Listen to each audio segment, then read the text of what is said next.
नमस्कार प्यारे साथियों, मैं सुनील स्वागत करता हूं आपका अपने परिवार सुनामी क्लास में। प्यारे साथियों, जैसा कि हम यूपी पुलिस के लिए आज से हम हिंदी की क्लास के लिए शुरू कर रहे हैं। और अगर आप चैनल पर नहीं तो भाई जुड़ जाना, क्योंकि मैं हिंदी और मैथ और रीजनिंग बहुत अच्छे तरीके से चैप्टर वाइज क्लासेस चला रहे हैं। मैथ में देखो नंबर सिस्टम शुरू कर दिया है। रीजनिंग में सबसे पहला चैप्टर मैंने कैलेंडर लिया है, जो आपने बताया था पहले कमेंट बॉक्स में, वही चैप्टर मैं लिया। कैलेंडर में बहुत ज़्यादा दिक्कत होती थी। और हिंदी में देखो सबसे पहला चैप्टर है हिंदी वर्णमाला।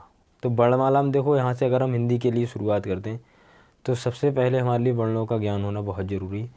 तो वहीं से हम चलेंगे। देखो हिंदी वर्णमाला पर चलते हैं। देखो अगर आपसे पूछा जाए, देखो एक क्रम है, एक सबसे पहले शुरुआत कहाँ से होती है? सबसे पहले कहाँ से होती है शुरुआत? भाषा से। फिर उसके बाद ध्वनि आती है, उसके बाद वर्ण आता है, उसके बाद शब्द, उसके बाद पद, उसके बाद वाक्य। सबसे पहले क्या होता है कि भाषा से शुरुआत करते हैं हम। जैसे कोई भाषा अगर हम बोलेंगे, फिर ध्वनि निकालेंगे, फिर उसके बाद वर्ण बन जाएगा, उसके बाद शब्द बन जाएगा, फिर उसके बाद पद बन जाएगा, उसके बाद वाक्य बन जाएगा। इस तरह से आपसे क्रम में यूपी पुलिस में पीछे क्वेश्चन पूछा जा चुका है। इसको ध्यान रखेंगे आप मेरे भाई। अगर आपसे पूछा जाए, देखो अगर आपसे पूछा जाए कि भाषा की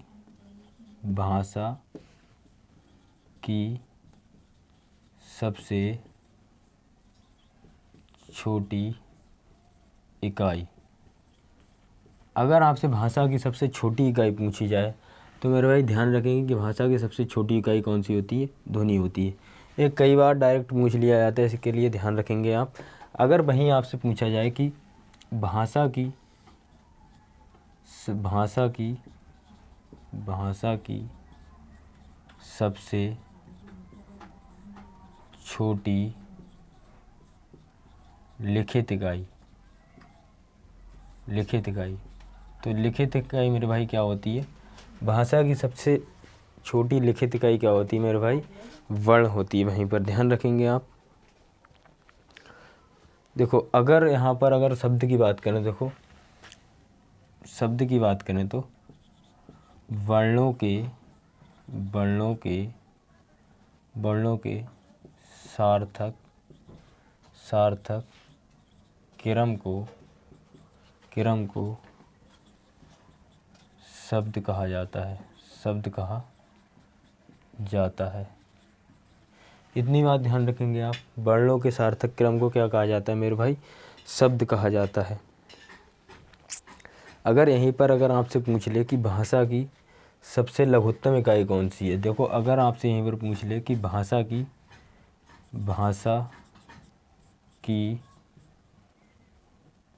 लघुत्तम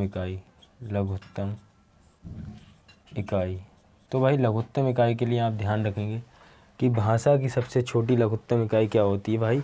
शब्द होती है मेरे भाई। और वहीं अगर आपसे पूछा जाए कि भाषा की सबसे पहली पूर्ण सार्थक इकाई की बात करें तो मेरे भाई क्या होती है? इसे क्या कहते हैं हम? पूर्ण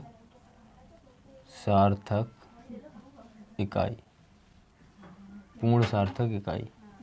इतनी बात क्लियर होगी कि भाषा की पूर्ण सार्थक इकाई किसे कहा जाता है? तो वाक्य के लिए कहा जाता है पूर्ण सार्थक इकाई।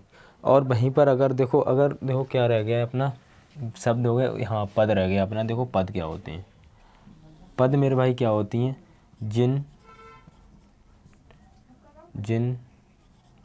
वाक्यों के बीच में कारक आ जाते हैं वे पद कहलाते हैं। क्लियर होगा मेरे भाई? देखो इसके लिए नोट कर लेना अपनी कॉपी में। अगर आप नोट्स बना रहे हैं तो मेरे भाई जुड़ जाना। मैं आपसे यही उम्मीद करूंगा कि नोट्स बनाना अच्छे से। देखो डायरेक्ट क्वेश्चन पूछे जाते हैं आपसे यहाँ से, तो आप कहीं पर भटकने की ज़रूरत नहीं है कि आप भटको। अगर आपसे पूछा जाए, देखो सिंपल वे में पूछा जाए कि भाषा की सबसे छोटी इकाई कौन सी होती है, तो वो कौन सी होती है? ध्वनि होती है भाषा की सबसे छोटी इकाई। अगर आपसे वहीं पर पूछा जाए कि शब्द की सबसे छोटी इकाई, देखो शब्द की सबसे छोटी इकाई कौन सी होती है? शब्द की सबसे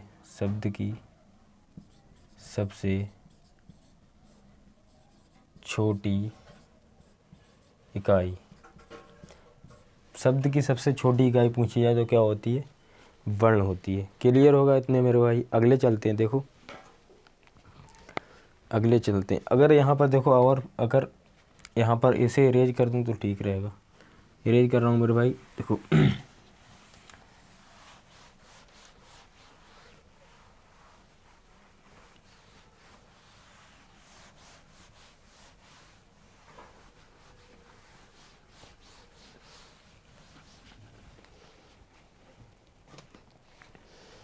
देखो यहीं पर इसे वर्णमाला को हमने 3 प्रकार से बांटा है। एक तो वर्णों के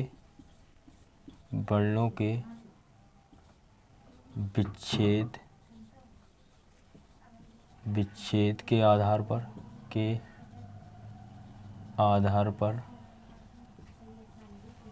वर्णों के विच्छेद के आधार पर, और यहीं पर रा के प्रकार, और यहीं पर वर्णों के प्रकार को या कुल वर्ण को, ठीक है वही बात है। या फिर वर्णों की संख्या कह दो, ठीक है, या फिर वर्णों की संख्या कह देना, वर्णों की संख्या, डॉट ना रहे अपने। देखो 3 प्रकार से बांटा है, वर्णों के विच्छेद के आधार पर, उसके बाद रा के प्रकार, उसके बाद क्या होगा कि वर्णों की संख्या, ठीक है मेरे भाई। तो यहाँ से सबसे पहला लेंगे हम वर्णों के विच्छेद के आधार पर, ठीक है मेरे भाई। वर्णों के विच्छेद के आधार, वर्णों के विच्छेद आपने सुना होगा। देखो ये थोड़े अच्छे से समझ लेना, क्योंकि ये रस छंद जो होते हैं अपने, जिसे वर्ण विच्छेद करते हैं, जैसे कि जो छंद होते हैं उनमें हम वर्ण विच्छेद करते हैं। आपने सुना होगा वो या माता राजभानस अलगा, तो उसी हिसाब से वहाँ पर ही वर्ण विच्छेद किया जाता है। इसे ध्यान से समझेंगे आप। देखो अगर मैं वर्ण विच्छेद की बात करूँ तो जो स्वर होते हैं हमारे, थोड़ा समझने की कोशिश करना, जो स्वर होते हैं हमारे और एक व्यंजन होते हैं हमारे, व्यंजन होते हैं। जो स्वर होते हैं हमारे ये कैसे होते हैं? स्वतंत्र होते हैं। और जो व्यंजन होते हैं हमारे ये कैसे होते हैं? परितंत्र होते हैं। अब व्यंजन परितंत्र क्यों होते हैं, स्वर स्वतंत्र क्यों होते हैं? उसका कारण है कि जो स्वर होते हैं वो किसी की सहायता नहीं लेते हैं, और जो व्यंजन होते हैं वो स्वरों की सहायता से बने होते हैं। किसकी? स्वरों की सहायता से बने होते हैं, ठीक है मेरे भाई। व्यंजन कैसे होते हैं? परतंत्र होते हैं। डायरेक्ट वे में आपसे पूछ लिया जाए कि व्यंजन कैसे होते हैं, तो भाई ये परतंत्र होते हैं। अब मैं बात करूं कि परतंत्र क्या होते हैं। परतंत्र क्या होते हैं? जो किसी दूसरे के ऊपर डिपेंड हो। जैसे कि हम अभी किसके ऊपर डिपेंड है? अपनी फैमिली के ऊपर डिपेंड होते हैं। जैसे स्टूडेंट लाइफ में क्या होता है कि फैमिली के ऊपर डिपेंड रहते हैं, इसी हिसाब से ये जो व्यंजन होते हैं स्वरों के ऊपर डिपेंड रहते हैं। तो चलते हैं अब देखो वर्णों के विच्छेद कैसे होंगे। जैसे अगर मैं सिंपल करवाऊँ आपसे कि कमल का वर्ण विच्छेद कैसे होगा, कमल का वर्ण विच्छेद, तो भाई कमल का वर्ण विच्छेद कैसे करेंगे? अभी मैंने आपसे बताया था कि जो व्यंजन होते हैं वो किसकी सहायता से बने हुए होते हैं? स्वरों की सहायता से। तो देखो इसमें जो का है, का एक व्यंजन, तो इसमें एक स्वर छिपा रहेगा, इसके नीचे हलंत आएगा और का आएगा, प्लस माँ आएगा, माँ के नीचे हलंत आएगा, और ये आएगा धन, ला आएगा, ला के नीचे हलंत आएगा और आ गया। ये क्या हो गया? इसका वर्ण विच्छेद हो गया। ये हलंत क्यों लगाया होता है? क्योंकि जब हलंत से हम इसके लिए मिलाएंगे पूरे आ के लिए, तो जो क्या होगा इसका पूरा माँ का रूप ले लेगा। जब इसके लिए मिलाएंगे तो ये परतंत्र हैं। अभी ये कैसे हैं? परतंत्र हैं। जब ये परतंत्र होते हैं तो ये किसी की सहायता लेते हैं। किसी की सहायता लेंगे मतलब कि इसने क्या किया, जो ये माँ ने क्या किया, छोटे आ की सहायता ली, तो क्या हो गया? ये परतंत्र व्यंजन हो गए, है ना। इतनी बात समझ गए होंगे। वहीं पर अगर मैं यहाँ पर लिखूँ, देखो महान लिखूँ, महान, अब इसके लिए वर्ण विच्छेद आप कैसे करके करेंगे?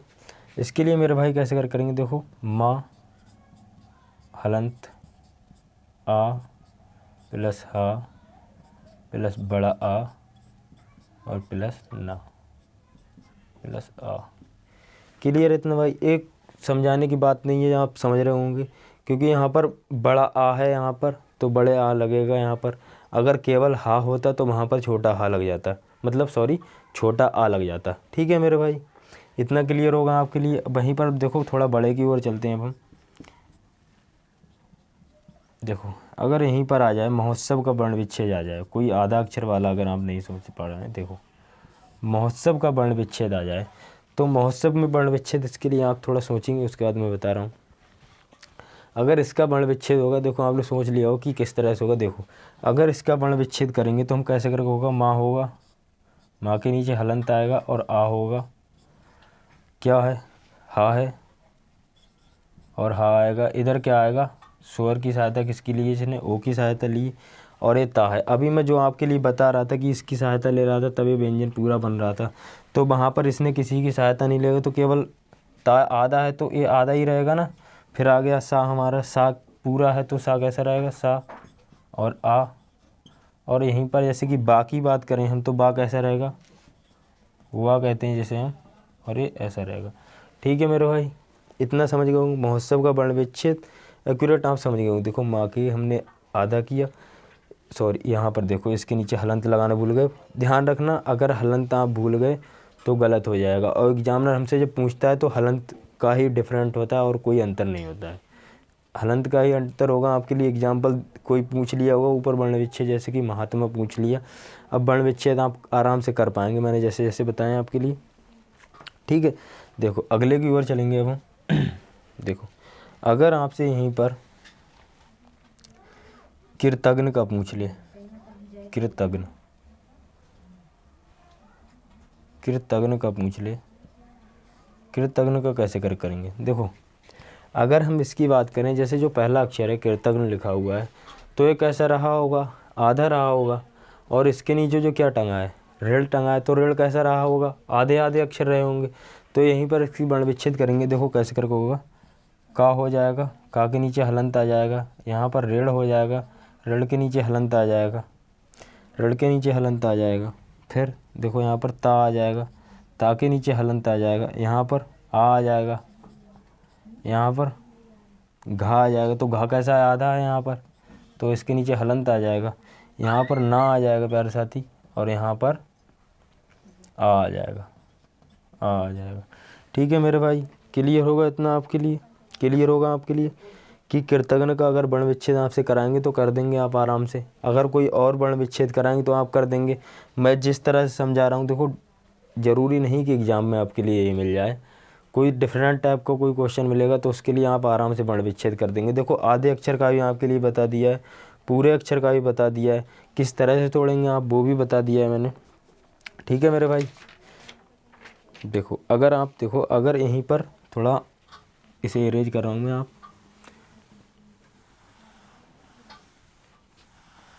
देखो अगर यहीं पर हम पूछें आपसे कि पृथ्वी का वर्ण विच्छेद कैसे होगा, पृथ्वी का वर्ण विच्छेद कैसे होगा, तो मेरे भाई पृथ्वी का वर्ण विच्छेद कैसे करेंगे आप। पृथ्वी का देखो यहाँ पर एक क्या टंगा हुआ है, यहाँ पर एक ऋ टंगा हुआ है या रा टंगा हुआ है, जो भी टंगा हुआ है, आप पृथ्वी के लिए क्या टंगा हुआ है, रा टंगा हुआ है, पृथ्वी, पृथ्वी है ना, तो वहाँ पर रा टंगा हुआ है यहाँ पर। अब इसके लिए जब हम करेंगे इसे वर्ण विच्छेद करेंगे, तो अभी मैंने जस्ट आपके सामने ये वाला किया था कृतघ्न वाला, उसी तरह से सेम कर देना है। पा आ जाएगा, पा के नीचे हलंत आ जाएगा, पा के नीचे हलंत आ जाएगा, और वहीं पर क्या आ जाएगा, ऋण आ जाएगा, यहाँ पर ऋण आ जाएगा, सॉरी यहाँ पर रा नहीं होगा, ये ऋण होगा। इस तरह से होता है पृथ्वी लिखा हुआ है ना, माफ़ी चाहूँगा, इस तरह से होता है पृथ्वी लिखा हुआ है, ऋण आ जाएगा यहाँ पर, यहाँ पर इसके नीचे हलंत आ जाएगा। ऋण तो स्वर है, स्वर के नीचे हलंत आएगा, आप बताओ, देखो स्वर के नीचे हलंत आएगा, नहीं आएगा। ऋण तो एक स्वर है, तो स्वर के नीचे हलंत नहीं आएगा। ठीक है मेरे भाई, यहीं पर अगर मैं था की बात करूँ तो था कैसा है, था आधा है, तो आधा के नीचे हलंत आ जाएगा, और जब इसमें हम मिलाएंगे छोटे आ के लिए तो क्या हो जाएगा, पूरा हो जाएगा मेरे भाई। वहीं पर बा है हमारा, और बा में क्या हो रहा है, हलंत, हलंत लगाएंगे और क्या हो जाएगा, बड़ी ई आएगा यहाँ पर, बड़ी ई आएगा यहाँ पर, पूरा है यहाँ पर वर्ण विच्छेद हो चुका है हमारा। देखो पृथ्वी इस तरह से वर्ण विच्छेद होगा, देखो प्र, ये फाल आगे आधा है यहाँ पर, ऋण यहाँ पर, यहाँ पर देखो ऋण में मैं क्यों हलंत नहीं लगा रहा हूँ, इस बात को आप समझने की कोशिश करना। जो स्वर होते हैं मेरे भाई, स्वर कैसे होते हैं, किसी की सहायता से नहीं बने होते हैं। तो किसी की अगर सहायता से नहीं बने होंगे तो उसके नीचे हलंत क्यों आएगा? वो कोई किसी स्वर की सहायता थोड़ी नहीं ले रहा है, मतलब कि स्वर किसी स्वर की सहायता थोड़ी ले रहा है जो उसके नीचे हलंत आएगा, नहीं ले रहा ना मेरे भाई। तो भाई हिसाब समझ लेना, ठीक है। यहाँ पर देखो अगर मैं बात करूँ, यहाँ पर आ जाए आपसे महेंद्र का पूछ ले, महेंद्र का वर्ण विच्छेद पूछ ले। देखो यहाँ पर ये ट्रेंड में रहता है, महेंद्र का है, गजेंद्र का है, इसका ट्रेंड में रहता है, तो आप ध्यान रखेंगे इसके लिए, ठीक है मेरे भाई। तो कैसे कर करेंगे, देखो अगर यहाँ पर हम तोड़ेंगे तो माँ आ जाएगा, हलंत लगा देंगे, और आ जाएगा प्लस हा आ जाएगा, हा के नीचे हलंत लगा देंगे, और यहाँ पर ए आ जाएगा।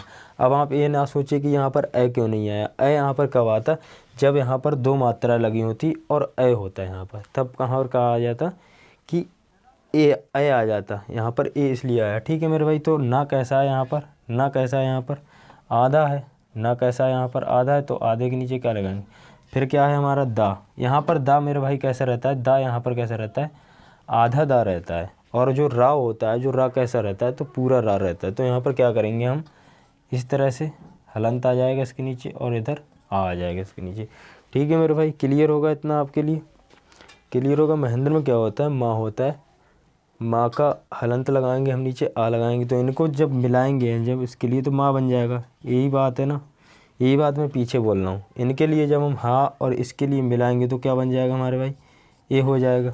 और जब मैं इसके लिए करूँगा तो ये कैसा बन जाएगा, आधा ना बन जाएगा यहाँ पर। और इसके लिए मैं करूँगा जब, तो क्या बन जाएगा, आधा दा बन जाएगा, आधा दा जो कि बना हुआ है, आधा ना यहाँ पर भी है। तो वहीं पर आप समझने की कोशिश करना, आधा दा यहाँ पर है और आधा ना यहाँ पर है, ठीक है मेरे भाई। और वहीं पर मैं अगर इसके लिए मिलाऊंगा तो मैं यहाँ पर रा बन जाएगा यहाँ पर, ठीक है। इतना समझ गए होंगे आप। आगे कोई एग्जाम्पल लेने की आवश्यकता नहीं। अगर वर्ण विच्छेद आएगा तो मेरे भाई मैं आपसे चाहूँगा कि आप कर लेंगे। देखो अगर आपके लिए एक वर्ण विच्छेद और बता रहा हूँ, उसमें हो सकता है दिक्कत हो। देखो अगर यहीं पर आ जाए श्रवण का वर्ण विच्छेद आ जाए, श्रवण का वर्ण विच्छेद आ जाए, तो श्रवण का वर्ण विच्छेद कैसे करेंगे। देखो श्रवण का विच्छेद कैसे करेंगे, जो सिरा होता है वो किससे मिलकर बना होता है, सा और रा से मिलकर बना होता है, रा से मिलकर बना होता है। अभी मैंने बोला था कि यहाँ पर रा कैसा है, सिरा, सिरवर, सिरवण। तो यहाँ पर रा कैसा है, यहाँ पर पूरा रा है, तो पूरे रा के नीचे आ जाएगा, यहाँ पर आ जाएगा, यहाँ पर वाह है तो बा आधा आ जाएगा यहाँ पर, और यहाँ पर आ जाएगा, यहाँ पर ऋण है तो ऋण आ जाएगा यहाँ पर, और आ जाएगा। समझ गए होंगे मेरे भाई इतनी बात, समझ गए होंगे इतनी बात। देखो अगर आप हलंत कहीं भी छोड़ देंगे तो वहाँ पर गलत होगा। देखो यहाँ पर ये क्या है, यहाँ पर ये व्यंजन है, ये सिरा व्यंजन, तो इसके नीचे हलंत लग जाएगा, ठीक है, जो कि मैंने छोड़ दिया था अभी। ध्यान रखेंगे आप, हलंत का ध्यान रखना, बाकी वर्ण विच्छेद में कोई दिक्कत नहीं होगी, ठीक है मेरे भाई। अगले चलते हैं। अब देखो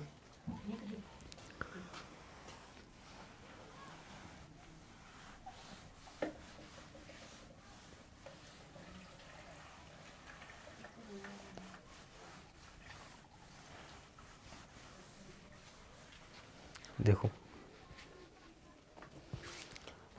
रा के प्रकार, ठीक है मेरे भाई, रा के प्रकार। अगर यहाँ पर आपसे डायरेक्ट पूछ ले कि रा के प्रकार कितने होते हैं, तो मेरे भाई क्या बताएंगे आप, 2 टाइप होते हैं, 2 प्रकार के रा होते हैं दो प्रकार के रा होते हैं। कैसे कैसे होते हैं, एक होता है पदेन रूप होता है और एक रेफ रूप होता है। एक पदेन रूप होता है और एक रेफ रूप होता है। कैसे होते हैं, एक पदेन रा होता है और एक रेफ रूप होता है। जो पदेन रा होता है वो किस तरह से लगा होता है, जैसे मैं अगर बात करूं तो पदेन रा कैसे लगा हुआ, इस तरह से। देखो यहाँ पर लिखा होता है किरम, तो किरम लगा होता है, तो किरम के नीचे जो रा टंगा रहता है वो कौन सा होता है, पदेन रूप होता है। वहीं पर अगर मैं रेफ रूप की बात करूं तो रेफ रूप कैसा होता है, जैसे कि अगर लिखते हैं हम लोग आशीर्वाद, आशीर्वाद, तो यहाँ पर कौन सा लगा हुआ है, ये रेफ रूप वाला रा है। इतनी बात। देखो रा से क्वेश्चन नहीं बना है, ज़्यादा इसके ऊपर विशेष चर्चा नहीं करेंगे। तो आप इसके लिए अगर रा के प्रकार पूछे तो आप बता देंगे मेरे भाई 2 होते हैं।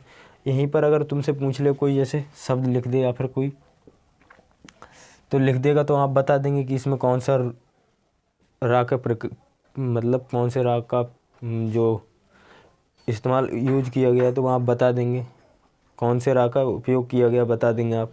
जैसे अगर मैं बात करूँ तो इसकी क्या हो गई, इसकी इस तरह से होगी और इसका जो बनता है इस तरह से बनता है। रेफ रूप वाला रा कैसा होता है, ऊपर टंगा होता है, और जो पदेन रूप वाला रा होता है वो नीचे लटका होता है। जैसे कि इसमें किरम हो गया, इसमें आशीर्वाद हो गया, एग्जाम्पल दे दिया। अब वहीं आपसे मैं एक क्वेश्चन पूछूं, देखो इनमें से किस में रेफ वाले रा का प्रयोग किया गया है तो आप बता देंगे। इस तरह से अगर क्वेश्चन आएगा, देखो ऑप्शन दे रहा हूँ मैं आपके लिए। ए ऑप्शन है क्रमांक, बी ऑप्शन है सिरम, डी ऑप्शन है कर्म, और डी ऑप्शन है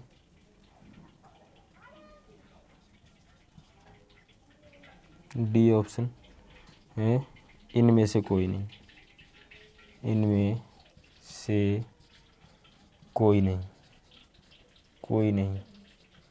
अब आपसे मैंने पूछा तो आप बता देंगे कि इसमें किसका प्रयोग हुआ है ना मेरे भाई।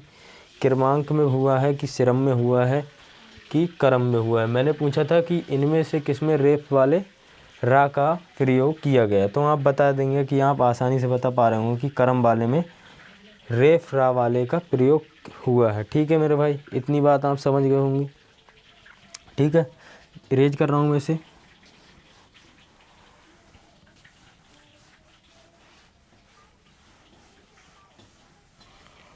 देखो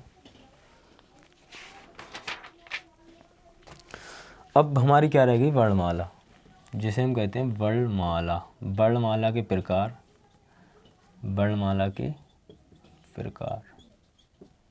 ठीक है मेरे भाई। इसके लिए हम कल कवर कर रहे होंगे।